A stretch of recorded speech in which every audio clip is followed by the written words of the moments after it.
Hola electromaníacos, bienvenidos a un nuevo tutorial. Hoy vamos a hablar sobre uno de los circuitos más sencillos quizás que existen en electrónica y que son extremadamente útiles a pesar de lo sencillo que son. Vamos a hablar de los circuitos RC. Un circuito RC, R de resistencia, C de condensador, es un circuito formado, en el caso de un circuito RC de primer orden, por un condensador y una resistencia. Dos componentes electrónicos básicos y súper sencillo. Lo que vamos a hacer es conectar una resistencia y un condensador en serie. Con esto vamos a conseguir un circuito el cual es usado como filtro. Es un filtro de frecuencias, ¿vale? Básicamente tenemos dos tipos de filtros que luego se pueden combinar para conseguir otros tipos. Tenemos filtros paso altos y filtros paso bajos.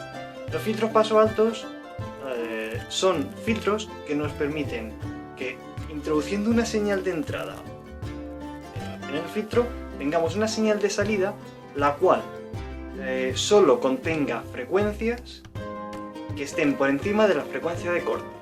Es decir, que si mi frecuencia de corte del filtro está, por ejemplo, en los 2 kHz y yo introduzco una señal de 200 Hz, como estoy usando un filtro paso altos, no va a salir, se va a quedar en el filtro. Si uso una señal de 2500 Hz, como está por encima de los 2000 Hz, que es la frecuencia de corte, pues sí que va a salir a través de la salida. Algo muy parecido pero contrario es lo que ocurre con los filtros paso bajos, en los cuales tenemos que solo van a salir las frecuencias que estén por debajo de la frecuencia de corte. Los circuitos RC como filtro funcionan gracias a la variación de la impedancia con la frecuencia. Sabemos que la impedancia de un condensador varía dependiendo a la frecuencia a la cual se ve sometida, ¿vale? Y esa frecuencia de corte, que es la frecuencia característica de un filtro, la podemos calcular usando pues nuestra fórmula súper básica de la impedancia de un condensador. Sabemos que la impedancia de un condensador es la inversa de omega por C, siendo C la capacidad del condensador. Sabemos que omega es 2πf, por tanto sabemos que la impedancia de un condensador es la inverso de 2π por la frecuencia por la capacidad del condensador. La frecuencia de corte de un filtro es el punto de la frecuencia en la cual la impedancia del condensador es exactamente el mismo valor que la resistencia del circuito. Es decir, que si nosotros tenemos una resistencia de 1K, tenemos que conseguir que el condensador tenga una impedancia de 1K. En ese momento se produce la frecuencia de corte.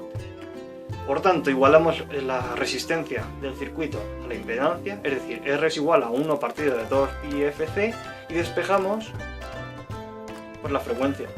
Al despejar la frecuencia nos queda que la frecuencia de corte va a ser la inversa de 2πrc. Esa va a ser nuestra frecuencia característica, nuestra frecuencia de corte del filtro, y a partir de ahí vamos a trabajar. Un ejemplo muy claro puede ser en señales de audio. Nosotros sabemos que tenemos distintos tipos de altavoces, unos están diseñados para frecuencias más bajas, otros para frecuencias más altas. Tenemos altavoces diseñados para agudos, altavoces para medios y altavoces para graves. Si nosotros inyectamos directamente la señal tal cual sale del amplificador a un altavoz para agudos, puede ser que nos escuche bien. Pero si nosotros cogemos y esa señal que sale del amplificador la pasamos por un filtro paso altos, de tal forma que la señal que le llega al altavoz de agudos solo sean frecuencias altas, es decir, agudos. Eso va a hacer que los altavoces funcionen mejor, pero no nos detenemos ahí, sino que esto nos sirve para filtrar cualquier señal con distintas frecuencias que estén ahí mezcladas en esa señal. Entramos una señal con muchas frecuencias distintas y salen las señales que nosotros queremos con las frecuencias que nosotros queremos. Montamos un filtro paso bajos con una frecuencia de corte de 646 Hz y un condensador de 3 nanofaradios. Inyectamos una señal de 600 Hz y de esta forma tenemos una amplitud de 220 mV. Si cambiamos la señal a 800 Hz, vamos a ver en el osciloscopio cómo la amplitud se ve reducida y ya no son 220 mV por actuación del filtro. Por último, subimos a 8000 Hz, que es una frecuencia muy alejada de la frecuencia de corte, y por tanto, la señal casi desaparece. No olvides suscribirte, pulgar arriba y compartir en todas las redes sociales. Nos vemos en la próxima.